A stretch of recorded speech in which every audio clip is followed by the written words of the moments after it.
What's up, everybody? We are back, week 6 of I Just Kind of Figured. Good to be with you here. I am Ross, coming to you from Colorado, whether you're listening in on iTunes or YouTube. Glad to have you with us. We are rolling with this show, as always. Joined by my co-host, we're going to send it out to Blake in Houston. Blake, what's going on, buddy? Not much, man. By popular demand, you're taking over. You're taking over this week's show after just hordes of people just hating how I do everything. So no, I wouldn't say there's demand. We're early enough in this thing to where we're just kind of messing around. We're switching things up. We're tweaking it around. And at what point do you think we can stop counting like what week we're on? Like, because I feel like it's like kind of like how old's your kid? It's like, oh, he's 26 months. It's like, no, he's not. Stole my example, exactly my example I was going to use. Oh, we're on show 128. Well, actually, let's just keep counting. Let's just count until we can't count anymore. We'll make it our thing, counting. Good. Sorry, Sesame Street, we're coming for it. Right. Real quick, got to ask you a $1 million question that's been on the minds of everybody in the nation this past week.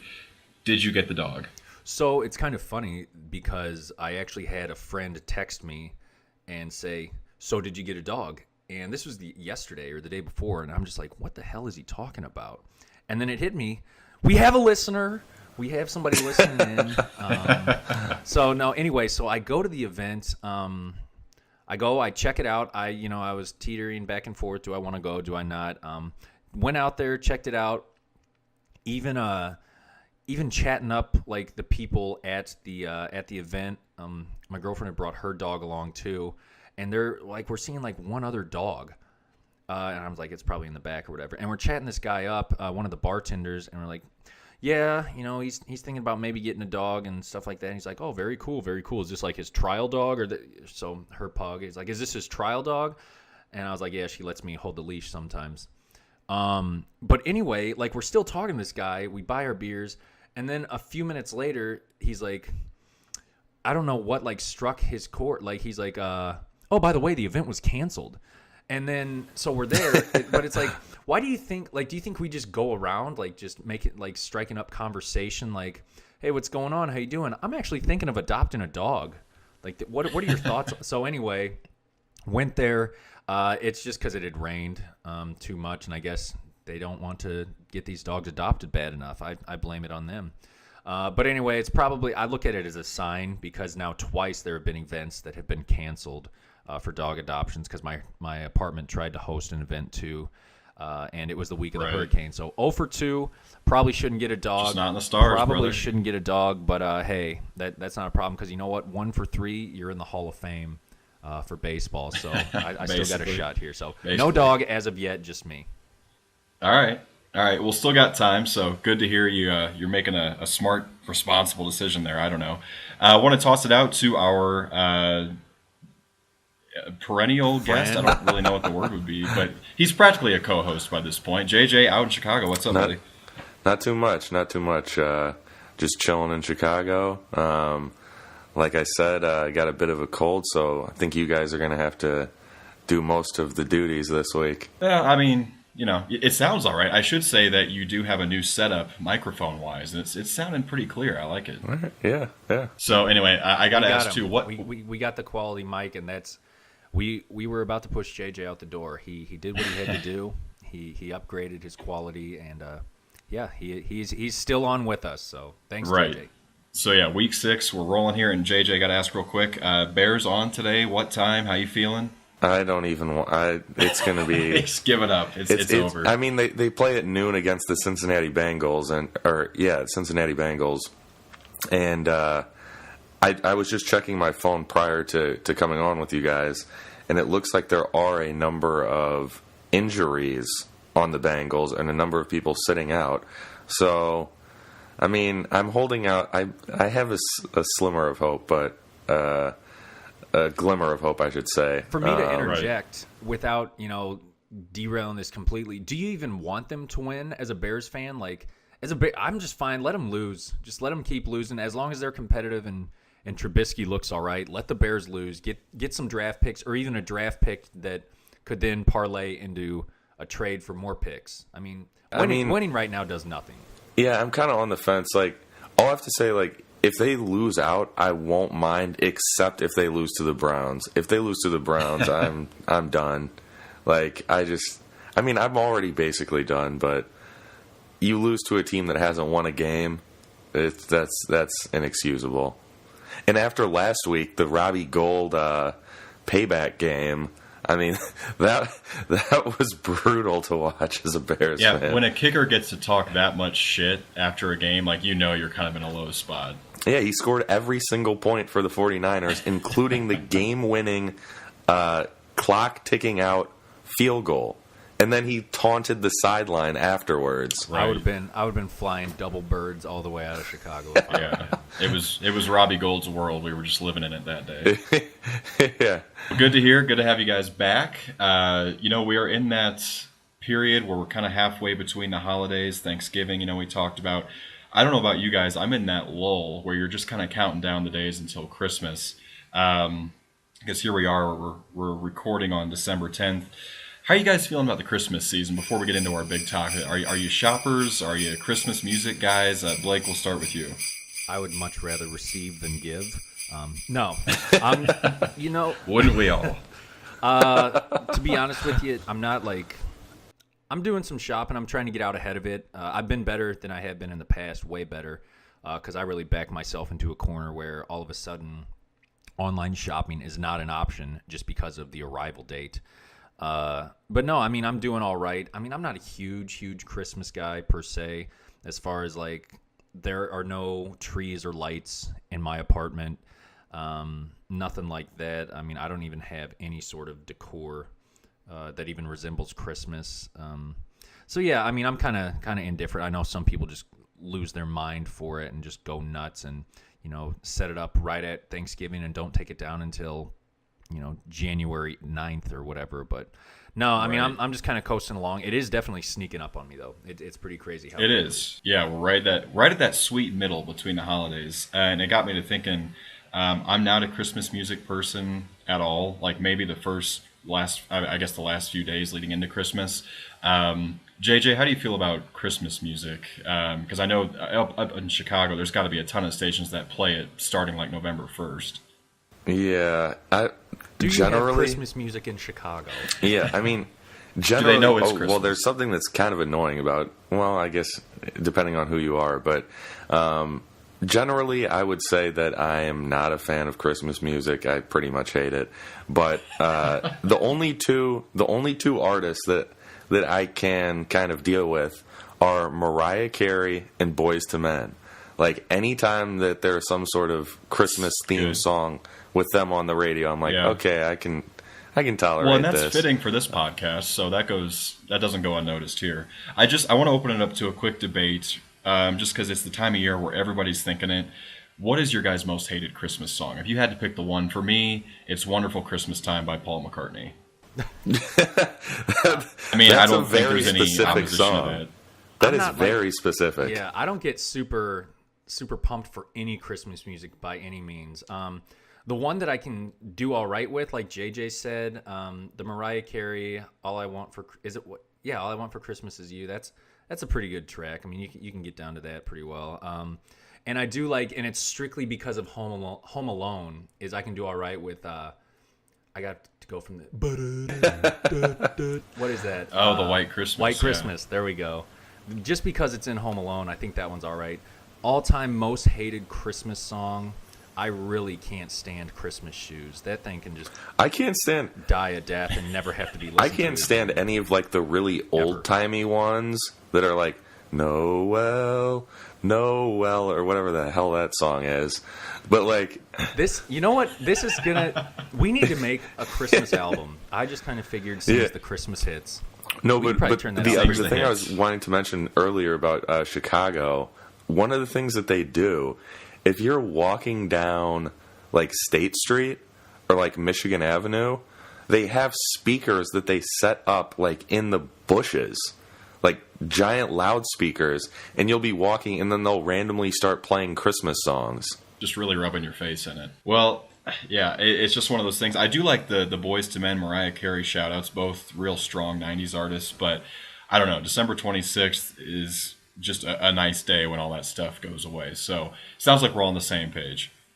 Well, and I really hate it too when every station like transforms, their theme or their genre, whatever they do for the month of December. Like you get a station you like, but from December 1 through the 26th, we're a Christmas song station now. Like we only play Christmas tracks, and it's kind of like whatever channel that is looping A Christmas Story nonstop for 24 hours. But we all need that on Christmas. But I think it gets kind of overdone. That, I'm kind of over it. It's kind of the same with Christmas music. I don't know. How much will you guys give me? How much would you guys chip in if I watched the entire 24 hours of A Christmas Story from start to finish? $5, okay. I'd give you hosting duties back for episode 7. Yeah. I mean, I just, if there was any interest, I could live stream me watching A Christmas Story for 24 hours. I've done something like that. Could be a project in the works. Who knows? That's like that Shia LaBeouf thing where he watched all of his movies in a row. That was also me. Did you guys hear about that? I guess I'm not surprised. He rented out a theater and watched every single movie he ever acted in. It was like 30 some hours, and he sat there the entire time, only leaving for bathroom breaks. So starting with Holes or True Confessions on Disney and ending with Transformers 12 or whatever. Yeah, pretty much. With a little Disturbia sprinkled in the middle. Yeah, a little Disturbia. Good flick there. All right, guys. Well, good to have you with us. Good chat on Christmas there. We're coming up on it quick. I don't really know what our schedule is going to be for the podcast over Christmas, but we'll try and keep the listeners happy and churn out a few here and there. So Blake and I got to talking as we get onto our big topic this week. We happen to be growing up during the advent of one of the biggest innovations in human history. So, guys, this week I just kind of figured we'd talk about the internet and early computers. Ton to go on here because we all, you say the word internet and people go back to like their first computer and everything that comes with it. So JJ, we'll start with you. Give me the rundown. Give me the home setup. What'd you have at home? How bumping was it? Was it 300 pounds or less? Tell me about your home computer. Well, I'll say that as far as like the introduction of the computer, my dad was always wanting to stay ahead of the curve when it came to technology. So as soon as like computers kind of got to the mainstream, I think our first computer was a Dell. We didn't start with the Mac or the Apple like I know a lot of people did. But yeah, so we got a Dell. It was pretty big, but it was definitely at the time he bought it ahead of the curve, and set it up with internet, all that. And I think it was CompuServe. I think CompuServe was the program. And and it had and it was the dial-up. It was dial-up. So anytime you were, and we only had one phone line, so anytime you were on the internet, you couldn't access the phone. So like if someone tried calling in while we were on the internet, it would just instead of ringing, it would be that be a busy signal on the other end though. Like if you tried to call in. No, it was actually like some weird, like it sounded like the dial tone type thing. Because I remember, the whole like scratchy, like terrible noise, like when you would pick up the phone on your end, like on that same line. I thought when you called over, it would just be a busy signal. So regardless, terrible. I don't know. That's a good point to bring up. I had forgotten that it completely hijacked your one phone line that everybody had back in the day. Blake, you were telling me you were a little bit late to the game, but tell me about your home I'm a little setup. bit older, though, too, to be fair. Like, actually, no, JJ and I are about the same age. I'm slightly older than him, but older than you. But yeah, my family, like, hung on to spending no money as long as possible. They did not care about their children's development and being able, they would much rather, just let us scratch and claw than get a computer. But 99, I think, is when I was in 6th grade when we got our own family computer. It was an HP, and it was just a big old hunkin' piece of plastic and machinery. CompuServe, definitely used CompuServe. That was the go-to for us, despite all the AOL free minute CDs that you would get in the mail. You get 100 free minutes if you just plug this in. So, but no. So my first early computer days would be at friends' houses, but then once we finally got it, it was a big day. Got it just before hitting junior high, so thank God for that. My older sister, she wasn't so lucky. Do you remember what the first website you ever went on was? Probably like ESPN or something, or Sports Illustrated for Kids or something. I've got a slightly embarrassing but kind of funny story about the first website I ever went on. It was after my dad had set everything up. One of my buddies from the neighborhood, Jason, came over, and we're in my room or whatever. And I think I had gotten a computer before he had gotten one. And he's like, "Hey, let's check out the internet." And I'm like, "What do you think we should check out?" And he's like, let's go to playboy.com. And I'm like, "All right, whatever." So we go to playboy.com, and at this point, like, I don't know how to like delete browsing history, or I don't even know if that was like a thing at this point. So after Jason like ended up leaving, I remember like I had to confess to my dad. I was like, "Dad, I'm sorry. I went to playboy.com." And my dad's like, "It's all right, son. Just don't let it happen again." There you go. That's fatherly wisdom. Cool dad. Well, yeah, and that's a dad who, one, he's a cool dad, but two, he's just like, I don't want to get into this shit. Just make sure that just don't let it happen again, and make sure your mom does not know that we had this discussion. Because right. Or that we have these capabilities. Yeah. Well, I have to imagine it was interesting to be a parent back then, because here's this giant gateway of information suddenly available to kids everywhere after school, unsupervised. So you talk about like a changing of the times, but real quick, wanted to touch on my home setup. It was like a 250-pound gateway computer. The tower was about 4 feet tall. It weighed just as much. And I think this was maybe like 97, 98 when we first got it. But I want to say it cost like $2,000, which you could buy about 6 computers today for that amount of money, which are all 10 times more powerful. Mm-hmm. But that was the thing. If you didn't have the big computer, you weren't cool. You had to have the huge piece of junk sitting in your family room. To block up your phone lines, or else you just weren't living. And I will say, too, like as far as my setup went, like we had, like I guess we just got like this big computer desk kind of entertainment center sort of setup, but the keyboard would it would have one of those sliding rollers, or those like drawers. So you'd slide it out, use the keyboard, slide it back in when you were done. And man, my ears were trained to hear that sucker slide in. Like if my sisters were on it, or if somebody was using it and I heard that thing slide, I would pop up and be ready to pound. And then half the time they'd be like, "Still using it, just I'm going to get something to drink." But yeah, I was ready. Right. My younger sister and I probably went, kind of like with the Super Nintendo that we referenced in our Super Nintendo episode. Like we would go back and forth on that, just like still using it, still using it. Don't you dare. Yeah, and I think siblings also made things really complicated, because you all wanted to do your own thing. I don't even remember. There wasn't really anything to do on computers back then except for really archaic computer games or surf the internet. There wasn't, like music streaming, obviously. You couldn't watch videos unless you had 2 years to spare. But then what about when Napster and LimeWire came out? Yeah, and that really... Those were game changers. Yeah, absolutely. Open it up. But when did those roll out? Like, was Napster like in 99 or... That was more like late 99. It was, I was about to say junior high, late grade school, so probably 6th, 7th grade. I do remember hopping on like to Napster, and then obviously as time went on, you'd have to adjust. You'd have to...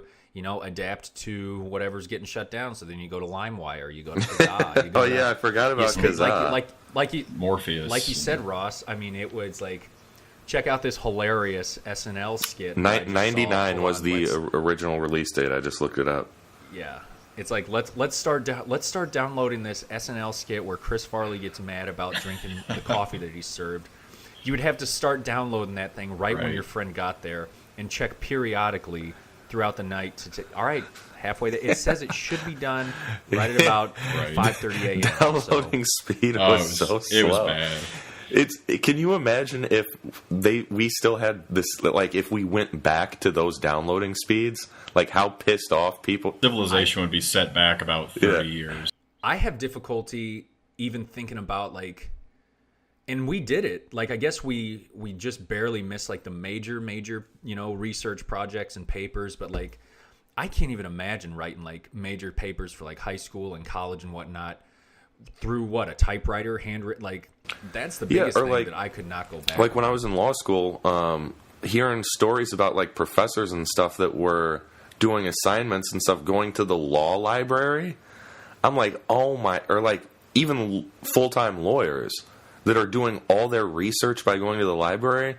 Like, I'm like, that is ungodly amounts of hours and time, when now you can just go to Westlaw or even Google and just type in what you're looking for, and it's like, oh, that was quick. Like, but a little bit different though, Ross, and kind of chime in with me and like tell me if you agree or not. Like, yes, you have much more accessibility now, and you like search Google this and that. But at least back in the day, like, you would go to the library from a book. You knew that shit was legit. Like, now you're trying to search stuff up, and you're like, it's the top 5 search on Google. It's got to be fine. And then you get all these people just, disproving, like, you got that from where? And then you check your URL or whatever, and it's just complete shit. But well, I don't know. That's absolutely true, because you think about, the early days of the computer compared to, JJ, like what you're talking about, people having to do actual work on typewriters in the library. Compare the 90s, though, to now, and it's the same exact time difference. And back then, Google was not what it was. Wikipedia was not what it was. Internet speeds not what they were. I mean, you just could not do anything as extensively as you could now. But even still, we had it way better than anybody before us. I mean, Pete Holmes, one of Blake and I's favorite comedians, has this joke or this bit about how easy it is to access information now. And he's like, it kind of like makes me mad or pisses me off to some degree, because it used to be like when you were trying to think like, who was the guy in this band? Like, you may have to sit on that for like a week or two. And like, you've got to ask people at the grocery store, like, hey, there was this band and they look like this and they played these kind of songs. Do you know who the lead singer is? Like, and you literally have to go around asking people about it. Whereas now you can just type it in and you have the answer in less than 5 seconds. That's so true. That's so true. And so you think about how things have evolved. You went from the giant home setups now to essentially having a computer on your phone. It got me to thinking that there are so many chapters of technology that are practically like an extinct species now. And I want to go through a few of those with you guys, and we've already touched on a couple. But we'll start with dial-up, obviously. That's the big one. I wonder if is that even still an option anywhere? You listen, it was the same phone sound, all that static. It took about, a minute to connect. And then even still, it was the slowest thing you could possibly get. Yeah. It's, I can't imagine. Like, I remember just hearing, like, when, I can't imagine dial-up still around. But I think it is. I think it is. See, maybe I should hop on dial-up, save a few pennies. But no, like, I remember too, like, when you're talking about dial-up to the days when, like, your friend are like, oh shit, he's got DSL. He's this guy, look at how fast this is. This is only taking 45 minutes to download this song. Like, this is crazy. Yeah, as opposed, and you were happy with that, because previously a song took like an hour and a half, 2 hours to download. And we may be embellishing, but it was terrible. DSL, DSL was great. I remember when my one friend got it, he was the first of my friends to have it, and we just thought it was the best thing ever. But yeah, dial-up. I actually, just as we were talking about it, I just looked it up. And dial-up connections are still prevalent in a number of locations, because it says that they require no infrastructure other than a telephone network. Oh, okay. That makes some sense. So you can have, like, for like rural areas, remote areas, poorer areas, it's still widely available. Still doing some apparently. Good. Yeah, so I'm guessing, like, because like now that I think about it, I was actually watching a Vice special where they were talking about there's still Blockbusters in Alaska, and like it's apparently like a tourist attraction. But like those types of areas, I remember a number of people saying like, yeah, it's still popular because we don't have access to the high speed internet and all that sort of stuff. So we got to come to the Blockbuster to get our DVDs. And if we didn't have it, we wouldn't be able to watch these movies. And that Blockbuster is making a killing. So good for them up there. It's crazy. It's kind of like the running joke too, where like I'll give my buddy a hard time, or like, you know, now that I'm not living in the same areas as, you know, all of my good friends, like if they'll even send you like a song, like even something as simple as a song, like, hey, have you heard this? And you're like, no, I haven't heard it yet. It's like, oh, I guess that hasn't made it down to Texas yet, or I guess that hasn't made it out to DC yet. Like that's an actual thing. Like if you can say about Alaska, it's like, oh, I guess Blockbuster's still hanging on. Like I guess the internet hasn't made it to Alaska yet. So wow, that's crazy.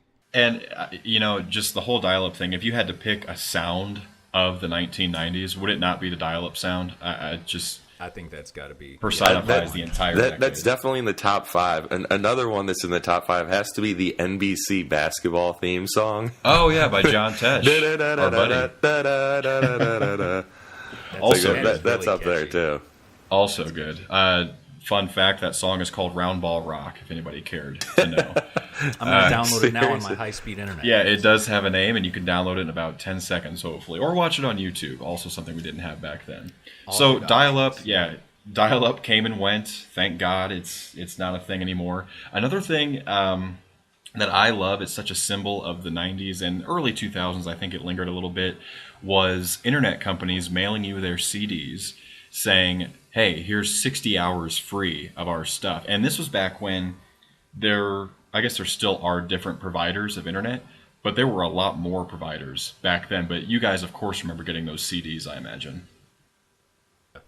Yeah, I feel like that one of my buddies definitely had like just a stockpile of them that they never, I mean, I don't even think he even used it, but yeah, we were CompuServe strong, like up until that must have been an up near you guys thing. I've never heard of that. Up CompuServe, you guys, what's that mean? But no, yeah, you've never heard of CompuServe? Was that your provider? That was like the internet. It's like what it wasn't the program, AOL. Yeah, it wasn't like AOL. It was, and it had like this real bitchy woman, like, "Welcome to CompuServe." Oh, yeah. We never. Maybe the name rings a bell, but we had what was called RiverNet. Never heard of that shit. Exactly. See what I'm talking about here? I think At it was least just CompuServe has like a computer-based name. Well, RiverNet sounds like you're going fishing. Hey, you on that RiverNet? Hey, you got on that RiverNet? Well, and I remember thinking that your provider was like you had to have that provider to have the internet. So I would go to school and be like, "Hey, I saw this really funny thing online. Do you have RiverNet?" And they'd be like, "No." I'd be like, all right, well, I guess you can't watch it then because I didn't think that they had internet. What was the main school one again? Was it just strict? It wasn't strictly Explorer from day one, was it? It was like that.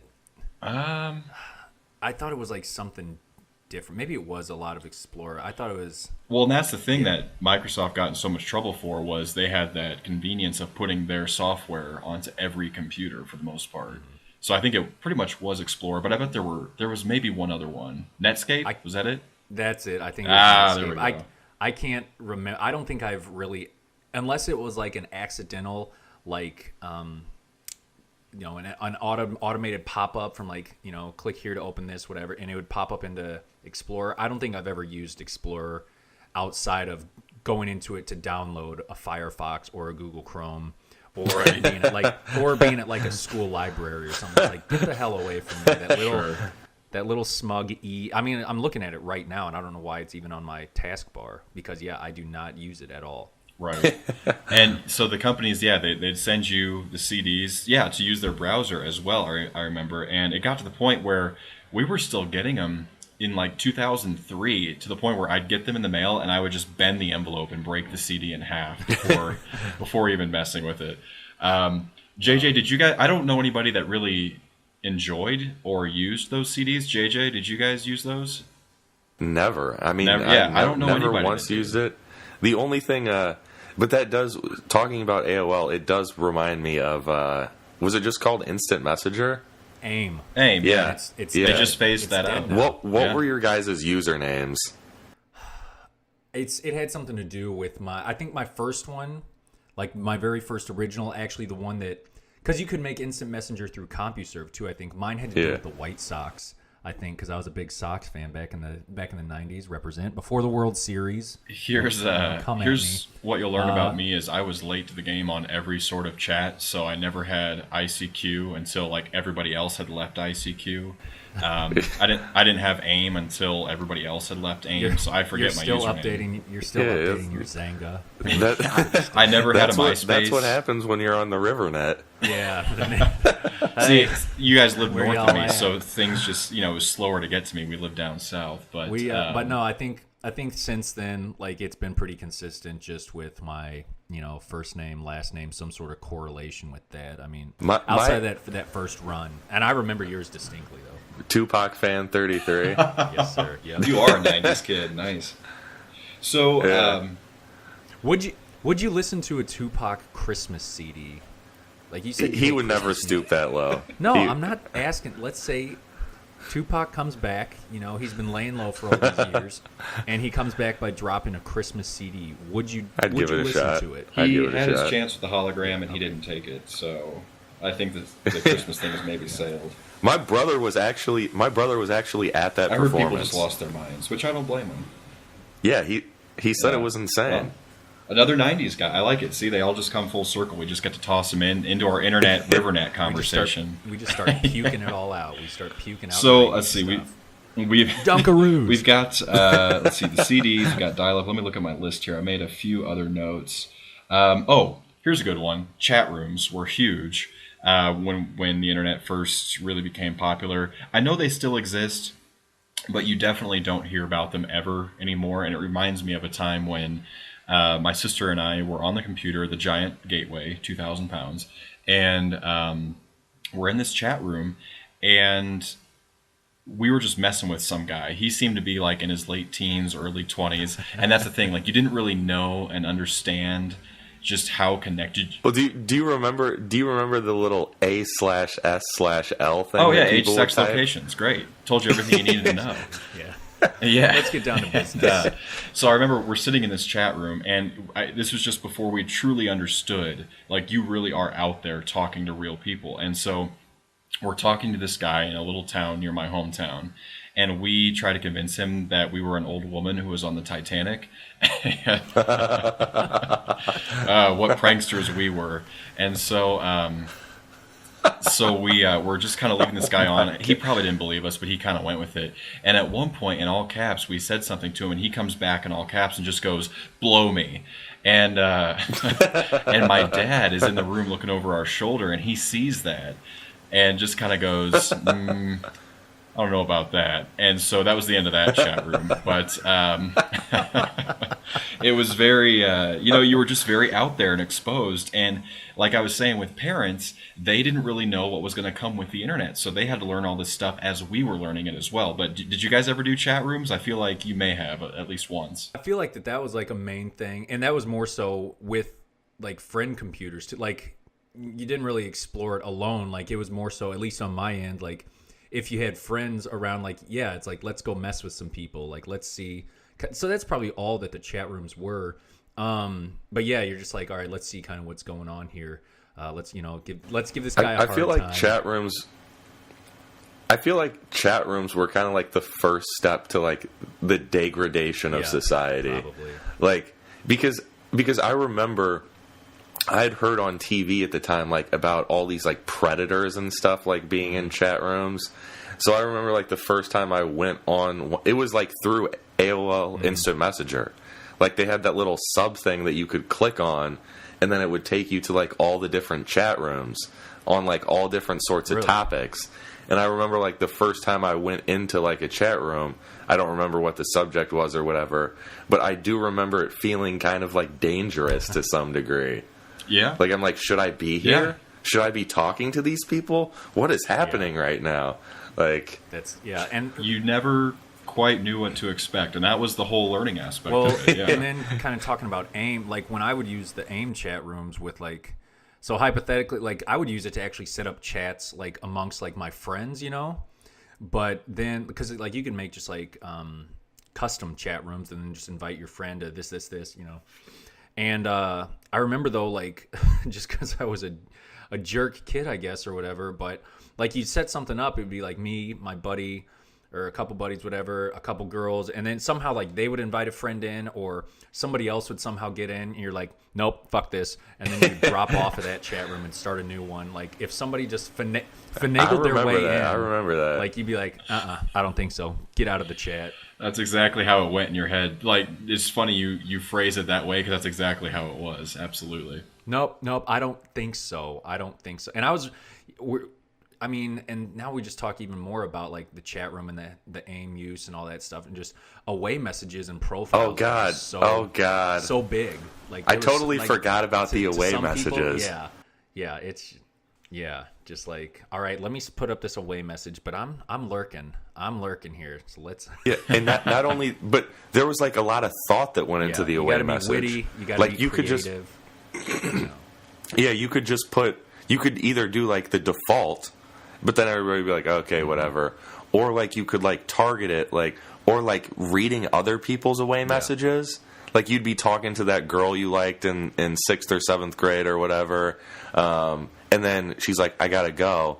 And then she puts up the away message, and it's like a specific away message, and you're like, oh, okay. Like, you get a little insight into what's happening. Or, she's just ditching you. It's like, huh.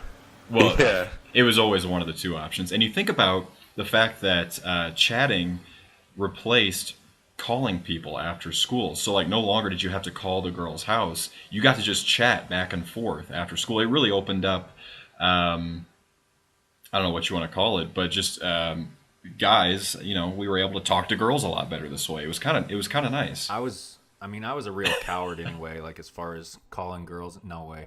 And this will like bleed into, one day if we talk about like yearbooks or whatever, because I had my sister send me some pictures of, some of my signature pages in yearbooks just to see kind of what it was like. But this just shows you how much I wasn't calling girls at the time, is because one of the signatures, some girl signed her name. This is like in 1st or 2nd grade. Some girl signed her name and wrote her phone number, as is tradition, and I crossed that shit out as soon as possible. I'm like, there is no way in hell I'm calling you. I don't want any questions asked. You can see it right, like, wrote her name, you can see the phone number, and it's just scratched out furiously. Right. So, yeah, chat room's right. Safe. Yeah, and it's I should also clarify. Yeah, I wasn't chatting girls either, but I like to pretend that my friends totally were, so we were all cool.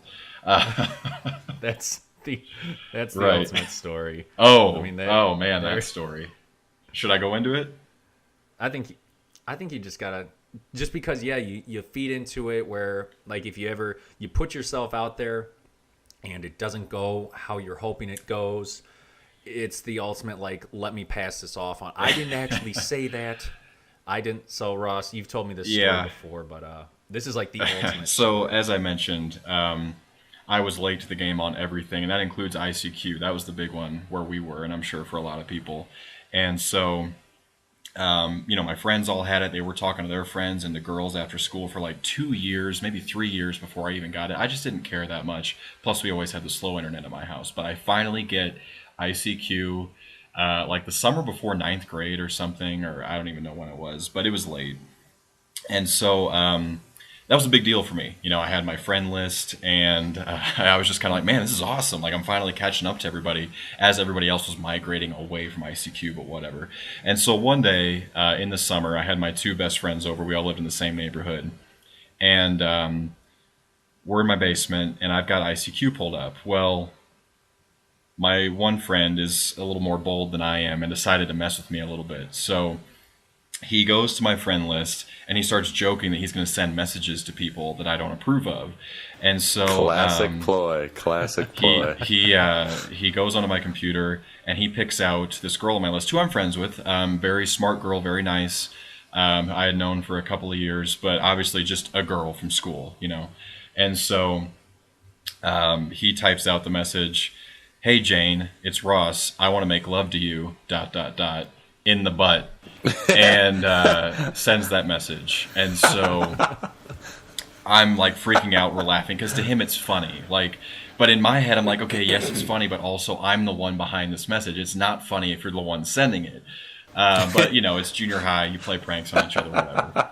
And so he sends that message, and I'm just going into like damage control mode. What do I do here? So he and my other buddy, like, they're off playing Xbox or something, and here's me at the computer trying to figure out how to remedy the situation.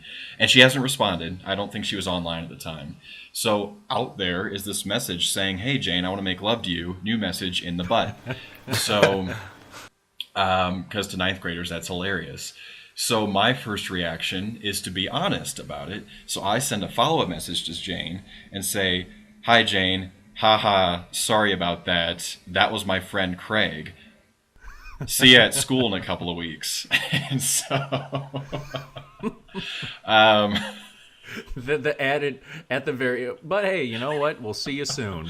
We will. and see you soon. I feel like the first time I told that story, I don't know, I feel like I may have forgotten a detail or two, but so anyway, just thinking of the fact that "that was my friend" excuse is never true, except it was true this time, and she in no way believed me, and I've never spoken to her since. She moved away and went to a new school, not because of this, I don't think.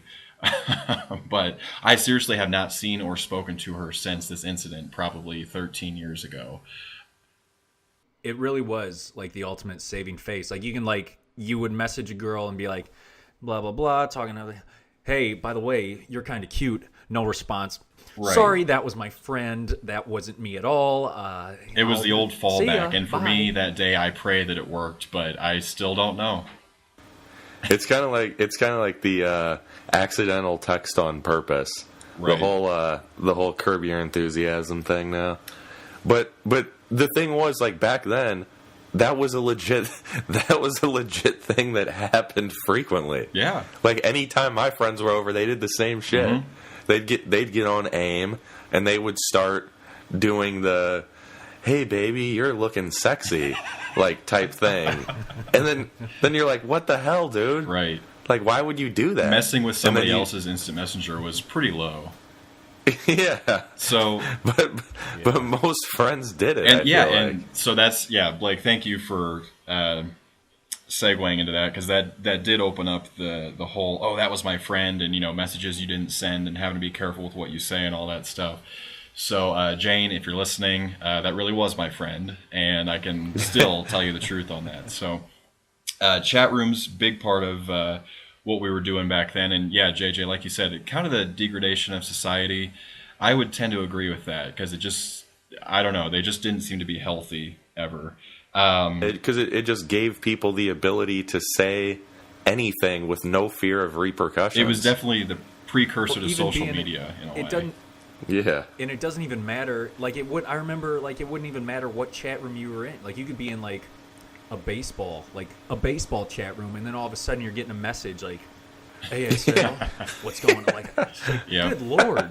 And I remember the whole ASL thing also came into play. Oh my god. It was so ridiculous. RiverNet Punk 75 said, "Yeah." That was my friend. I didn't ask you ASL.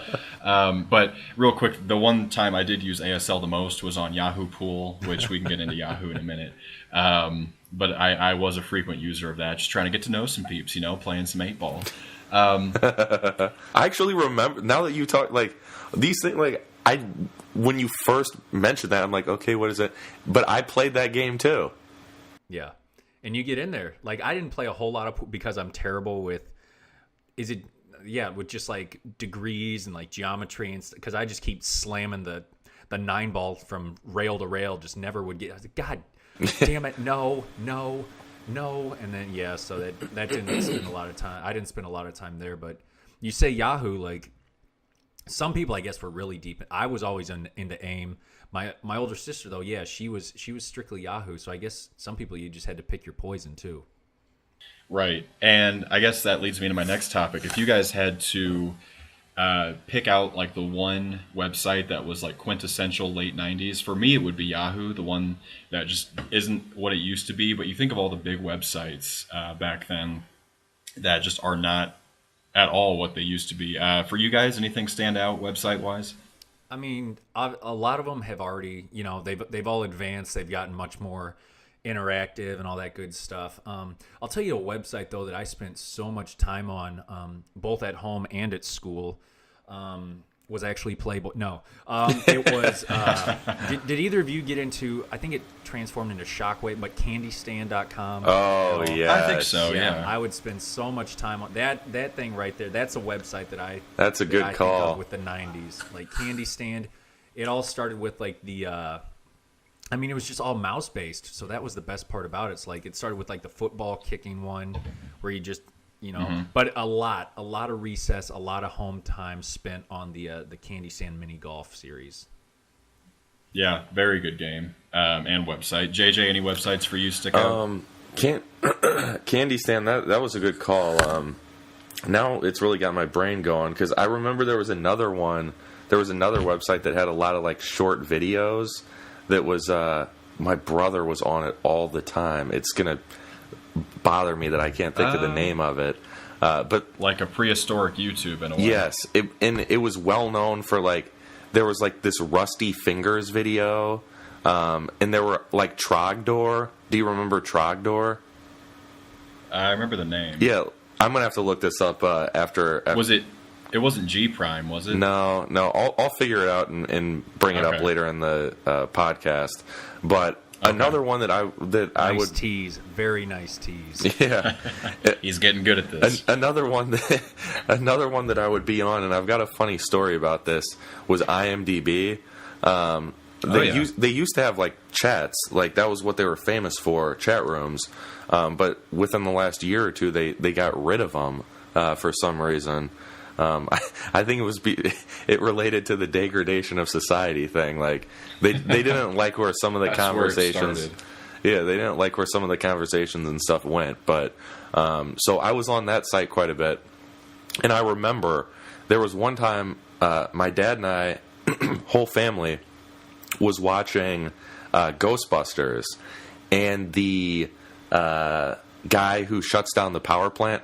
Peck, Gregor, or whatever his name is, Mr. Peck, shuts down the ghost facility, and all the ghosts get released into New York or whatever. And my dad goes, "I'm pretty sure that's the principal from Ferris Bueller's." And I was like, I don't think so. And this is around probably 5th, 6th grade ish area. And I was like, I'm pretty sure. And my dad goes, "You want to bet?" And I was like, "Okay." And he's like, "All right, $20." And I said, "Jesus, all right, deal." Yeah, I was like, "All right, deal." So I go upstairs and I go to IMDb and I pull up both the cast pages, print off the pages, and highlight the character, the principal from Ferris Bueller's, Peck from Ghostbusters, and it shows it's clearly not the same guy. And keep in mind the internet has not been out that long. This is still dial-up days. IMDb is like a new website. And I come down and I show him the compare and contrast. And my dad looks at it and goes, "No, that's wrong." He said, "That's wrong."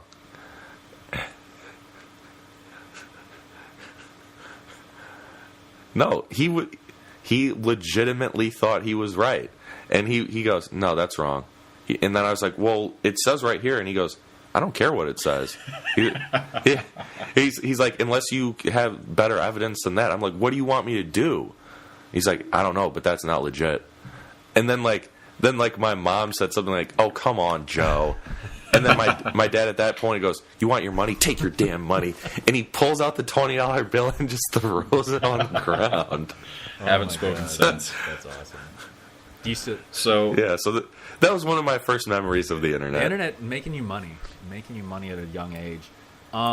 Ross, now before we get completely off it, like I know we left behind chat or AIM a little bit ago, and what would you guys say if you had to have an AIM screen name right now? What would you go with? Could you come up with something, or maybe? I don't know. That may be too too loaded. I switched everything. Basically, everything I have now is JPaint 06. Mine's all very similar. Like my Twitter, Instagram, all that, YouTube, it's all JPaint 06. Like, so it would probably just be a continuation of that. Posed it better and just say, if you had to pick a screen name for somebody else in this chat, what would it be in the podcast? I don't know. That was my friend _ haha. The ultimate. You know what you're getting into. With you, Blake, I mean, you got to have some use of blood. Yeah, absolutely. Like that's a given.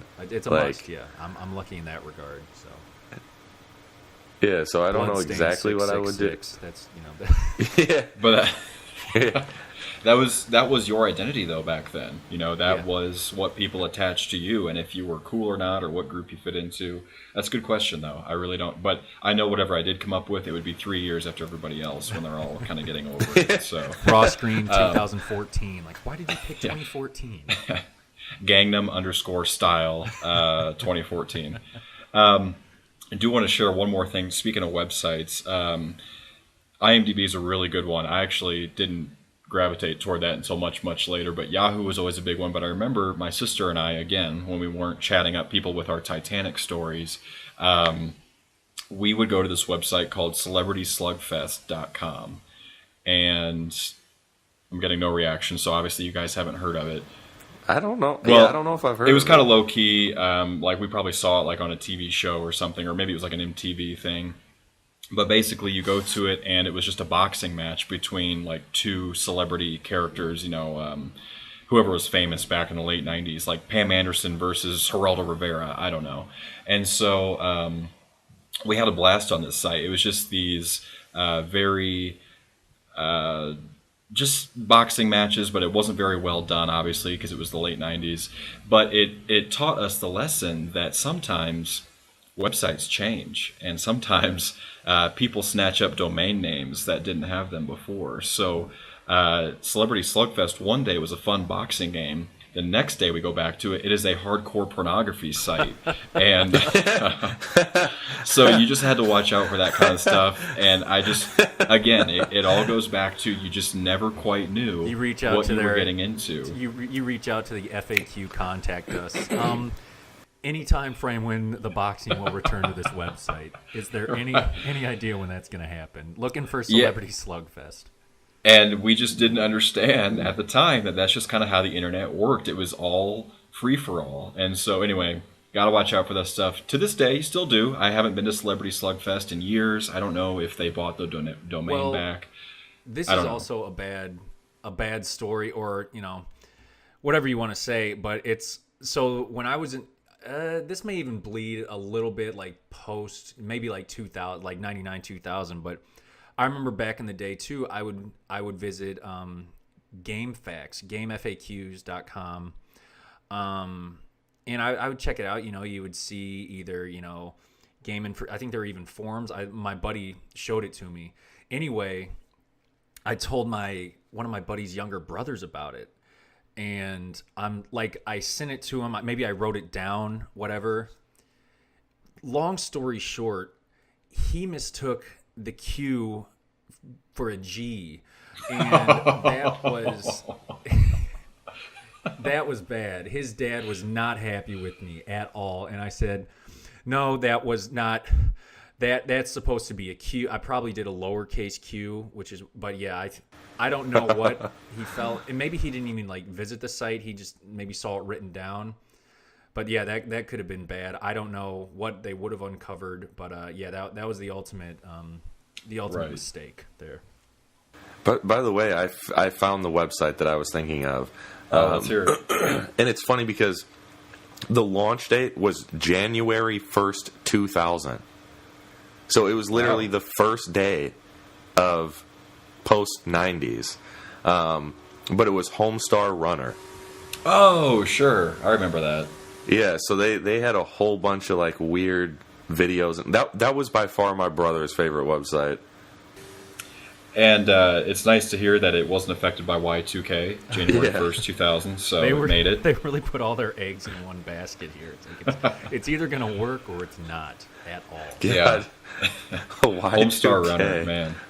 Well, and the last thing I'll touch on with websites here, I don't know if you guys can vouch for me on this. I was told recently that the original Space Jam website still is in its original whatever format. Is that true? I think so. And I thought maybe Brendan Fraser has a website too that's really basic, or the Mummy. But that's not by design. He just hasn't done anything in 20 years.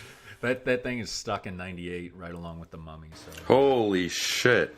Yeah, I just looked up the Space Jam thing, and that is something else right there. So it is true. Okay. Well, it looks like I think because it's through Warner Brothers, and they archived it, so it's not like the same URL that I'm guessing it was. It's super but generic. I think they saved the look of it. Yeah, it's like it's the most like a starry backdrop with. That is unbelievable. It's very yes, nice. this is unbelievable. You gotta check it out. You just search Space Jam, and it's gonna be the first. Yeah, through this is Warner Brothers. This is the definition of '90s website. I wonder Awesome. if there are, So if there are, a little like, treat for our games in listeners here then. I or like that. Junior Jam. Let's even see. This is nuts. Yeah, and it's like if Are you looking at it right I just now? went to Junior Jam, and all it is, it'll take you to the next page where it's a single picture of Michael Jordan and like Marvin the Martian, and then it's just one like Helvetica font, like just one line of font says "Kids, much awaits you here in Looney Tune Land. Click on the different parts of the picture above for lots of fun and games." So, a coloring book, basketball tips and terms. I might want to see that. It's always a good idea to warm up before games, stretch, and do moderate calisthenics. Well, of course, a lot of good tips on there. So, and it feeds you right into you can pump you right into the Sports Illustrated for Kids website. So. Oh yeah, sikids.com. Yeah, so very That was great. Cool. Thank you for that. Yeah, I appreciate it. So yeah, a little treat. I actually hadn't had a chance to verify that. So it has been verified. This is amazing. I really appreciate the fact that they did that. That's kind of a cool touch. And Blake, I'm wondering here, should we just do an extended episode? We've got more to talk about. We may not get an episode done during Christmas time, and we can keep going here. You mean like split it, and then, or should we just have this this extended episode Just and take some time off down the line? Yeah, I mean, we'll keep rolling. I mean, we got plenty more to talk about, I feel like, and with our schedule coming up, who knows if we'll get one done next week or the week after. We might as well just give them a long episode now, right? I'm in if you're in. Okay, because big topic we can continue talking about here is computers at school as well. I know that's a whole nother a chapter we can visit here. But real quickly, as far as home computers go, did you guys do any internet shopping at all? That clearly was not what it was. Or what it is now. That was just I sure wish I would have invested in Amazon when it first came out. That's kidding. all I got to say Jeff about Bezos knows what's up. I do want to tell one story as I adjust my chair here. It's caught on my rug. It's a mess. So I remember my first experience with internet shopping. Really, my first experience with just the internet. This is quintessential. Hey, welcome to this new age of information. Beanie Babies were big in the late 90s. Oh, God. And we all wanted them, no big deal. And so here I am online on some website looking to buy Beanie Babies, and here's people selling them. And I really wanted this one. I think it was Chip the cat. It was like the brown cat, God, whatever. what is with you and cats, man? Like, you dressed up as a cat for Halloween. You needed Chip the cat. I've seen the Hello Kitty collection, so... We were a cat family, man. We liked them. And so... here's this person selling Chip the cat for like $8 in like the state of Washington or something. And me, before learning anything about the internet, we'll get to more of that in a second, I message this person and I say, hey, I'd really like ASL? to... Yeah.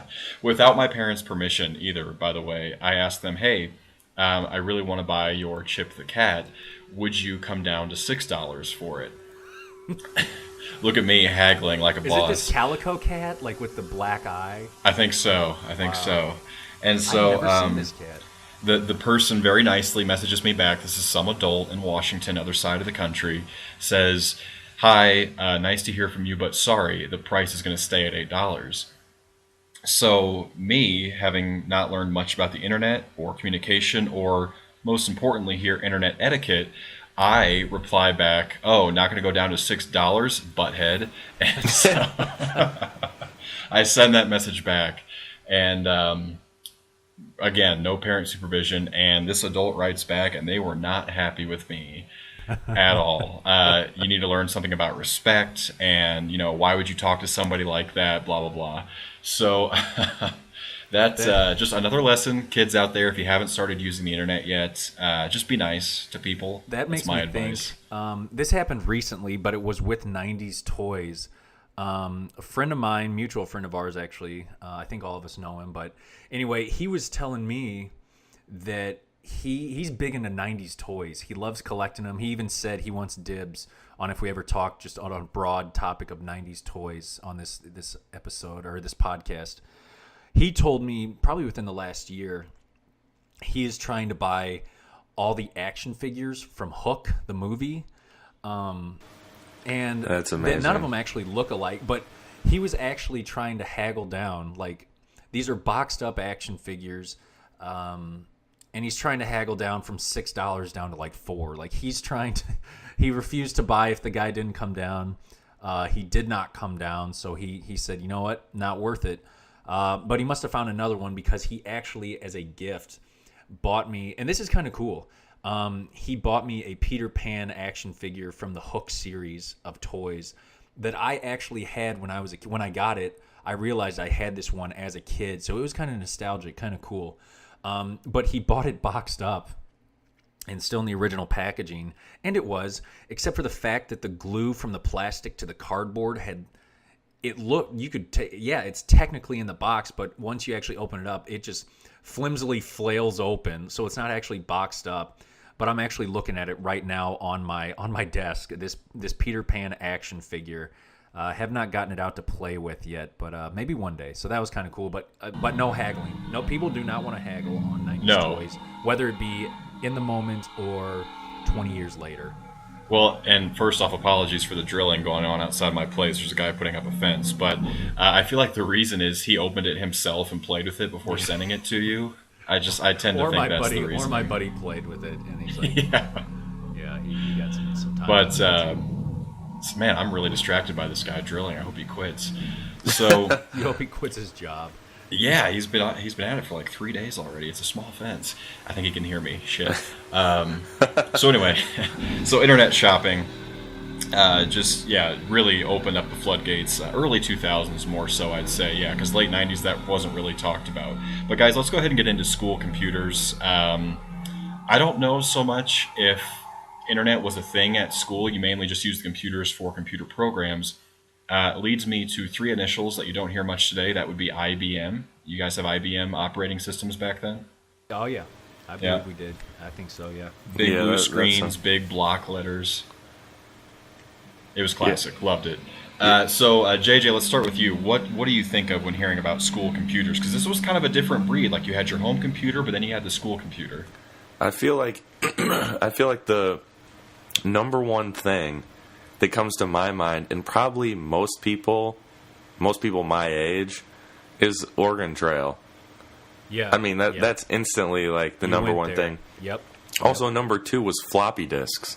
Like, why was my school computer still using floppy disks into like the 2000s? I was going to say, like, I remember research papers, like, again, yeah, like my junior year of high school, still with the floppy disk for no reason. But yeah, I definitely remember, and even using floppy disks like to play games, like on those computers. Yeah. Like, this is the game, you're gonna shove it in there, and then you had to like go to that black, looked like a coding screen pretty much. It was just the black, and you had to type in something to fire up the game. So yeah, I'm remembering that. And then also the printer paper, before printers got way better and the paper got better. Do you remember that? The paper with the holes, like all down the sides? Oh, sure, yeah. You could tear those off, but yeah, and then just really, really bad quality. Mm-hmm. Because it printed in just black and white. It was like you'd make pictures with text. Yeah. There was no actual printing of pictures. And I remember, floppy disks, a very good thing to bring up, because that, again, a bygone era. Nobody has used a floppy disk in coming up on probably 15 years at this point. Well, computers now don't even have CD slots. We're getting away from physical disks themselves, yeah. Hey, everything is pretty much USB at this point. Yeah, right. So IBM with the Oregon Trail was kind of the two keys there. I remember the big clunky-ass headphones we would get to use with the big curly black cord. They were clearly from like the early 90s. Like, from like audiology clinics. Just those big things you'd have to wear. They were covered in earwax from other kids, which was pretty disgusting. But Blake, what about you? Anything I'm missing here? No, I mean that's really The school computer was kind of one of my first exposures, even to a computer. Obviously, like I touched on, didn't really hop on the home computer until the very last moment of the '90s. But yeah, I mean every classroom had that computer. Sometimes it was dual computers, and then I kind of vaguely remember like that would always be like if you had stations or whatever, like you would just really want to be in the station that you're messing around with computers. So doorbell. Right. I have too much going on today, guys. I got a package being delivered. This is just a mess. No, I think that's the door. The guy drilling. He wants to come and say a few words to you. That's the U.S. mail on a Sunday, which is kind of cool. But I'm in the middle of a podcast with my friends, so I'm not going to answer the door. But anyway, I remember also keyboards with the letters that were the size of ice cubes, like those big clunky cubic keyboards. Yeah, well, home row was huge too. Like some people just did not hop. I know, like we had. Did you guys have typewrites? Like they weren't even actual computers. They were like little typing, like practice. Like they were like a little typewriter with like a very small screen, like a screen that would be about as big as like a calculator. Yeah, we had rings a bell. Yeah, since we were using RiverNet, we probably had a different model. We called them Alpha Smarts. I think like our brand name was Alpha Smart. I don't know if you guys had those. Hop on that Alpha Smart. But yes, we did. Yeah, so that's where I really went. Like, if you didn't hop on home row at a young age, like you still see the people that are seeking and destroying right now when they type.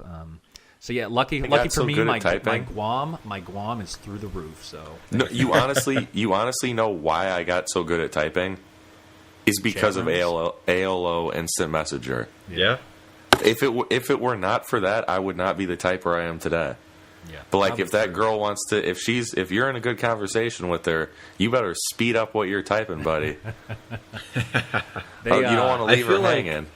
Yeah. But as far as like, you're so right. But yeah, as far as school computers too, it was just all about the Netscape. If you had to do like a science project, I feel like that's what a majority of the time was spent on, was like researching like leopards in Africa or something for a science project to get your info from Ask Jeeves, and then you're off. And you're off to the next part of the project. Sure, yeah.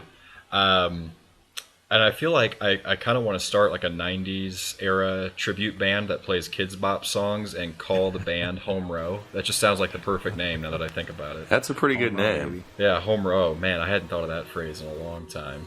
Guys, do you not use it currently? Do you not every time you sit down to a keyboard? Oh, no, I got to find the nubbins on F and J. Absolutely. Yeah, I got to find them.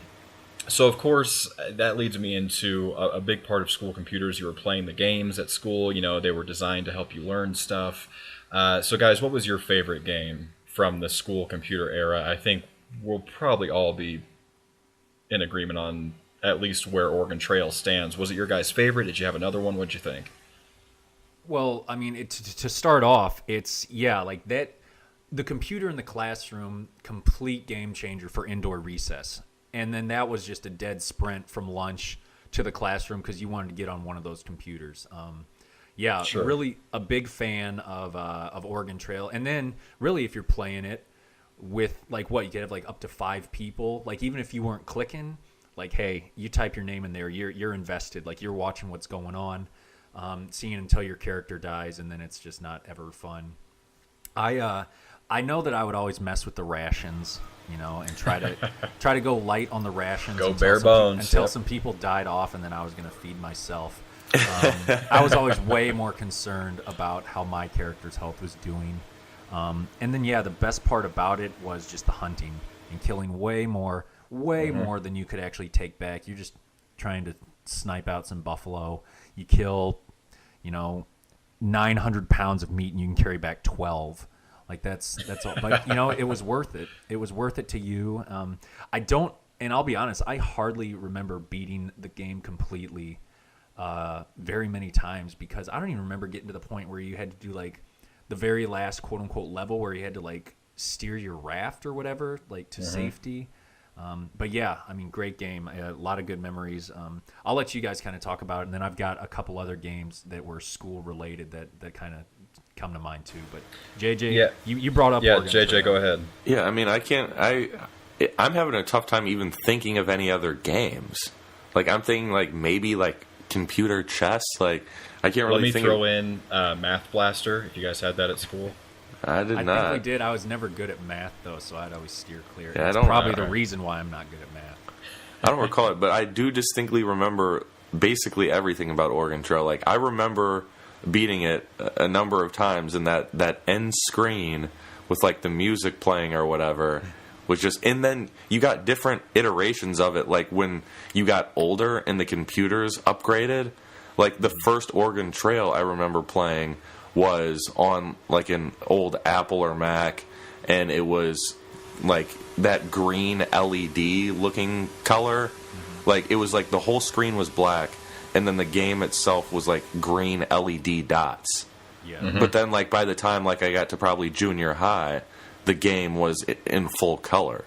Yeah, I don't know if that would be, like, 8-bit or 16-bit. I don't know how that works on computers. But, yeah, I remember we had that one at school, but then at home we invested, because it was an investment, into Oregon Trail 2, which actually had like lifelike looking people and maps and stuff.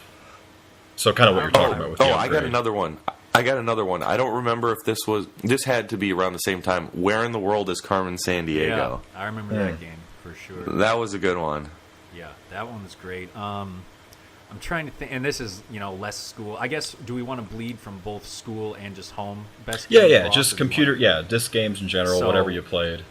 Games that I do remember that I played at school. Did you ever play Snow Fight? Either of you guys play that? I don't even think I've heard of it. You haven't heard it? You'll have to look it up. It was just like a click. Like, that was more so like 5th grade for me, where I think we even caught my teacher playing it, and then, like, that's how we learned about it. It was just like a snowball fight game, just like click and drag, like mouse. It was great, though. A lot of fun. I might try to find it. And then, like I'd mentioned, Candy Stand, got a lot of action with that, and that's been a lot, got a lot of play in our classrooms, a lot of competition. The games that really, more so outside of school, first of all, the ones that come with the computer, Ski Free. I mean, everybody had to play Wonderful that. game. Yeah, Yeah. Chips Challenge. Ski Free, where no matter how well you do, you get eaten by the abominable snowman at the end. So that was a bummer. And then, or you run into a tree.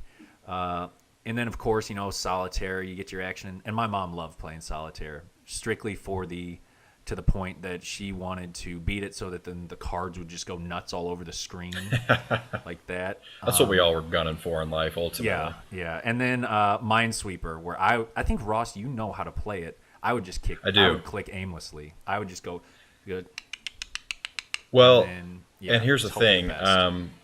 Two thoughts. I like to think that when I die, it will be like the solitaire windscreen. It'll just be cards for all of eternity, like coming down in cascades.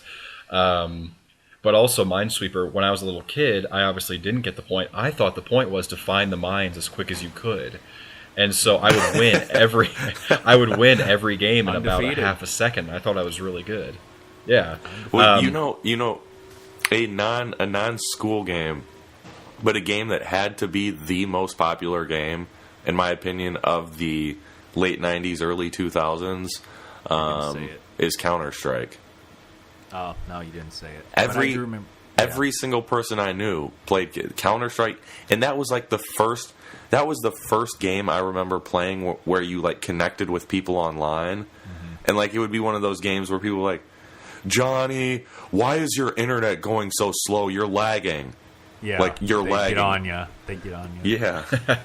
I'm thinking too, like the one that I would go back if I had to pick just one game from my childhood to go back, and it's like you can play just one game from your childhood.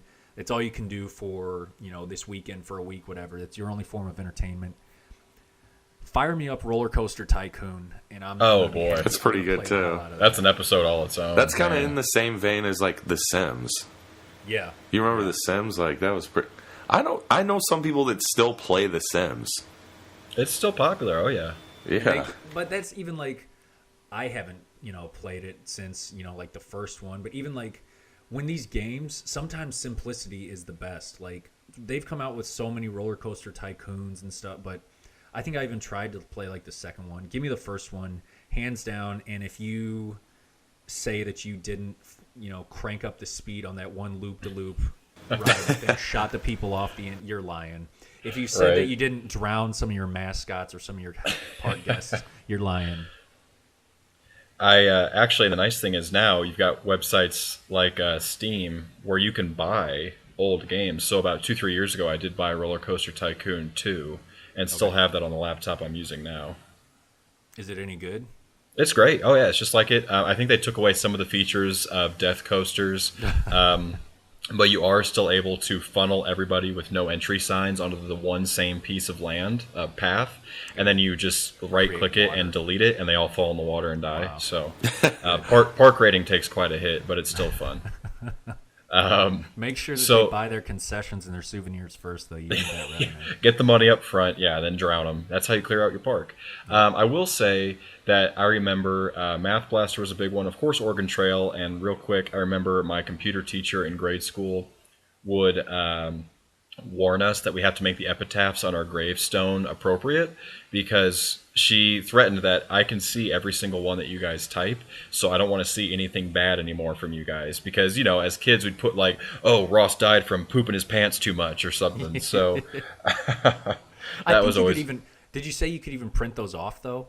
I think you could. Yeah, and that's what we obviously weren't allowed to for obvious reasons. You don't want to know about pooping your pants too much, but we did get threatened there. Right, but the last game I'll throw into the pot here was Escape from Horrorland, and it was a Goosebumps game. Did you guys play that? No, but it sounds amazing. Oh, it was great. Yeah, it had the act. Oh, perfect! It had the kid actor from the Santa Claus, the little boy who doesn't want regular milk. God, Charlie or whatever whatever he was in it. It was like his heyday. It was him and the redheaded kid from Kindergarten Cop who has the real whiny voice. Oh yeah, because that kid was also in the Jello kid. Kid. Yep. And it also had this other girl. Oh, it had Jeff Goldblum in it. Oh my God, this game had everybody in it. It's kind of like Angels in the Outfield, where it's just filled with stars before their time, before they were actually stars. Exactly. Yeah, and so this had a lot of recognizable faces for the mid-90s. But anyway, yeah, it was Goosebumps based. It was kind of live action looking, so that was a really cool game. Any others you guys would throw into the mix as far as good games? I mean, I think we covered a lot of really, really good ones, and I was just trying to look up that kid's name on IMDb just so we know. He was also in Dunstan Checks In. It was that kid. Eric Lloyd, and he looks the exact same today. Yeah, he was big in the late 90s. He's actually a year older than me, too, which is remarkable. Maybe we'll get him on the show. Dunstan Checks In. A lot of with Jason Alexander. He was in ER. Does he have anything? He's got something coming up. Got some stuff. He was in Weedland, a TV movie. Okay. He was in Rocket Power, so that's good. Excellent. Major Batman and Robin. He was the young Bruce Wayne in Batman and Robin. Okay. Brave Little Toaster. So yeah, he was all over the place. But yeah, here it is: Goosebumps, Escape from Horrorland video game. He was actually the voice of Clay. So Eric Lloyd, thank you for Eric Lloyd. He was in Batman and Robin. What's that? He was in Batman and Robin. Yeah, he played a young Bruce Wayne back in '97, so he would have been 11 years old. As far as other computer games, I think that I played a little Backyard Baseball, a little bit of that. Yeah. But yeah, I mean, if we just start, we're just going to start really talking about every single game we ever played. So sure, yeah, but I think that was a good dip into obviously Oregon Trail and branching off of that because everybody had their own little pocket of games they like to play. So yeah. I will say too. Wow, guys. Speaking of the school computers, one last thing that came to mind is I remember obviously there were passwords sometimes to log in to the class computer. Or for whatever reason, we needed a password one time, and somebody even said like, "Hey, we can't log on." It was during recess. Like, we can't log on. We don't have the password. And some kid who he was all right. I didn't really, he was an okay kid, kind of weird though, but not weird even. He was a little much. But he's like, "Oh no, I know it. I know the password. It's star star star star star star star, because he had seen the teacher type in the password, and obviously it's not going to show the so everybody's saying you're an idiot. Like even like as fifth graders, we're like, you're an idiot. Yeah, that was that. But yeah, I mean, I'm all that. That is my last drop of memory from computers. I feel like if we gave it a week, we could all churn up some other stories and stuff. Maybe we'll have to do a round 2 of computers and computer games for an episode here before too long. All right, guys. Great chat. You know, we're kind of giving people an episode and a half here this week, so every episode is not complete until we do our random 90s sports guy of the week. And we've had some good ones. JJ with some good input last week. What was it? Young Billy Gates. What's his? Bill Gates, a.k.a. Billy Gates, a.k.a. William Gates Jr. Okay, yeah, William Gates Jr. I still have not watched He Got Game. Just kidding. Hoop Dreams. Oh, I was about to say.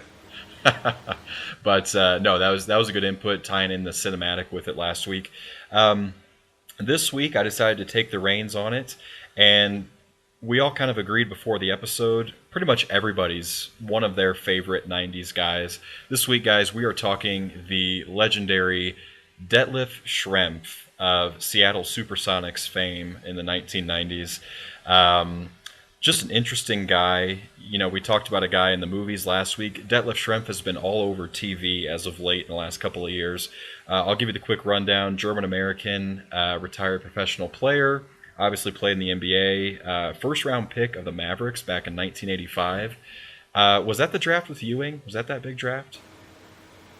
Was that 80? What year? 85. Was that the controversial one with Patrick Ewing? No, that was a year. Maybe. With the cold envelope. Yeah. Well, maybe. Either that might have been 84. I don't know. Let me look it up here. Yeah, real quick, it was 85. Oh, it was. Okay, so controversial draft, but Detlef, not one for controversy, just goes quietly at number 8 to Dallas. But had an excellent NBA career as a post player. Made the playoffs just about every year of his career. Played in 82 games several times in a regular season. Averaged 19.2 points per game at one point in his career. So, guys, Detlef Schrempf, just a real solid 90s guy. What do you think? I like it. I actually, you're right. Even when you mentioned, 90s athlete of the week, I mean, he probably was like the first guy that you ever think of, like as far as an obscure 90s guy, but everybody kind of knows him. And also a great picture on his, team select screen on NBA Jam. Nice little flat. He looks good in 16-bit. I'll say that. And he teamed up with Sean Kemp. So a pretty good pick there if you wanted to go the Pac Northwest way if you're playing NBA Jam. Sure. And JJ, I know you're the big NBA guy, so you of course have memories of Detlef Schrempf. Oh yeah, like I was saying, I think him and Rick Smits are kind of the two like peak like 90s, like the kind of penultimate like face of the 90s basketball scene. And the thing was, he was kind of a goofy white guy or whatever, but he was like damn good. Like he was kind of he was kind of like the Tony Kukoc before Tony Kukoc. Like he was a multiple-time All-Star. Yeah. Just a guy like, how is he this good? Like just looking at him, you're just like, no chance. Yeah, he won multiple man of the year, and like he just has a good name, which I think in combination with kind of his, got this tall kind of goofy white guy who's damn good at basketball with the name Detlef Schrempf, with like that. What is it, a PH or an F at the end of his name? Yeah, PF, like, a PF. Yeah, it just gives it that little extra oomph, like at the end there. Yeah. And I think, like I'm going through kind of some of his pop culture references, and he gets referenced all the time. The one I'm looking at his Wikipedia page, and they don't even mention the South Park episode where the creators basically, I forget the exact reason they did it. But they had a shoe though, right? Yeah, it was the Detlef Schrempf shoes. Yeah. and they carried it over, I think, 2 or 3 episodes. Like, it wasn't just one episode. The Detlef Schrempf shoes became like a thing. Well, the nice thing is, you can edit that shit right into Wikipedia if you want. Yeah. Take the reins on that one, JJ. And also in pop culture, while you're at it, say he was referenced in this podcast too. Maybe we'll get some. Yeah. Oh, sure. Some roll Yeah. No, but like it even says like in the popular culture, like one example is in the show Unbreakable Kimmy Schmidt. Kimmy states in the episode, Kimmy's roommate Lemonades, well, whatever that means, that she used to babysit a girl in Indiana who was named Deadlift Shrimp. Weird. I think. And then it says he's appeared as himself in several episodes of Parks and Rec.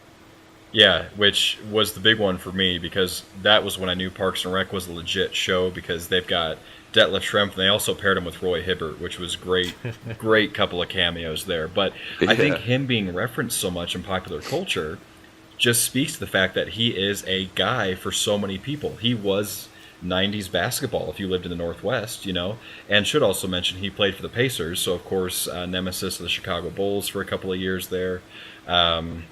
We of course grew up in Bulls country, so but yeah, just the fact that he's so popular to this day just kind of speaks to how perfectly 1990s he was, I think. Right. Yeah. How many hits on this? How many views? How many listens are we going to put it at? If we get over X number, I'll get the Detlef Schrempf NBA Jam haircut. I'd like to see it, so let's set it pretty low. Okay. Well, it's got to be something that we got to shoot for. Right. Well, another show that I'm pretty sure referenced him, that I think maybe one of the reasons I love it so much, and I think it's kind of the peak 90, like, they're guys our age, Workaholics. So many episodes, they bring back 90s people, like Lori Beth Denberg. Like, and Mark Summers. Sure... Yeah, I'm pretty sure, if my memory serves correct, that they had Deadlift Shrimp either mentioned or actually in one of their episodes. Okay, I'll have to look out for that. They would always bring back like 90s people like that. Well, and it was nice as we got past like 2010, a lot of the funny shows were created by people who were kind of our age. So they were speaking to our generation in a way with all their pop culture references. So, yeah, Detlef Schrempf, definitely one of those. We could do a whole other episode on Mark Summers and Double Dare if we wanted, because he was mentioned in Workaholics. I'm sure we will. But he was great. Yeah, it was fantastic. But anyway, Detlef Schrempf, I may just play a game of NBA Jam in his honor tonight just to kind of seal the deal there. All the points with him. All the points with Detlef. So, guys, any other comments on Detlef? He is our sixth 90s guy of the week here on I Just Kind of Figured. It's kind of fitting, too. Sixth man so many times. Oh, yeah. That's a very good callback. Yeah, I like it. I'd like to say that was planned, but obviously it wasn't. So... All right, guys. Well, I had a good time. We kind of, like I said, did an episode and a half here. With the holidays coming up, wasn't really sure what the schedule was going to be. So we just blitzed 90s computers and internet and messaging your friends things that you shouldn't and all that good stuff. So, Blake, anything else to add before we sign off today? No, man. I mean, that covers it. Like I said, I had a good time. I mean, and I'm, you took the reins this week, and it was... nice and tight and concise, and we had good conversations. So we may be letting you do it again here in the future. Well, our longest episode to date, though, which may not be a good sign. But JJ, how about you out in Chicago? Anything else? I feel like I don't know how it's going to sound playing back, but this was probably my favorite episode so far. Absolutely. This was excellent. Fun. Well, it's no surprise and no coincidence that Detlef Schrempf ended this episode, and that just puts us all in a good mood. So, had a lot of fun, guys. Episode 6 is a wrap. Again, for those of you listening, be sure to check us out on iTunes. You can subscribe to our channel. We're also posting to YouTube, so you can check us out that way. And, leave us your feedback. We want to hear about your favorite games, your computer memories. If you got ideas for topics we can discuss, we want to hear those too. So, again, guys, thanks for listening to episode 6 of I Just Kind of Figured. We'll see you next time.